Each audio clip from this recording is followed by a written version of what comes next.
Hej, mit navn er Trylle-Ole. I dag vil jeg lære dig at lave en ballonblomst.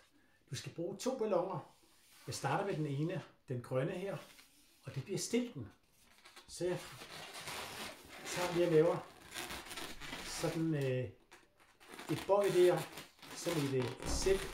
Jeg klipper på midten og drejer rundt her. Så der fik jeg lige lavet et par blade på vores stilk. Den vil jeg lige vende lidt tilbage til. Nu skal jeg lave blomsterkronen. Og det foregår ved, at jeg tager den anden ballon, og så binder jeg det hele sammen. Det er en knude på den måde der. Det her det bliver til en blomsterkrone. Jeg gør det, jeg presser ned der. Nu har jeg et 8-tal, kan man kalde det, og holder fast der. Og så presser jeg, så bøjer jeg den anden vej ned der.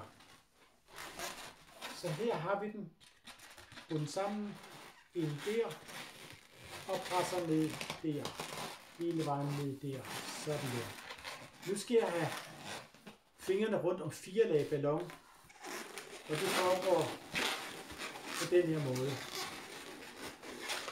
4 lag ballon, og når jeg har det, så drejer jeg bare lige en enkelt gang, og så har jeg lavet en flot blomsterkrone. Og den skal jeg sætte på stilken her. Ups. Så jeg laver lige en boble her oppe i toppen. Der.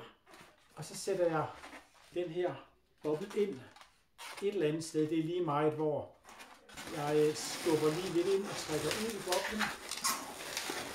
Og så har jeg sat blomsterkronen på. Så vi har, som I kan se her, en rigtig fin sommerblomst. Så rigtig held og lykke med det.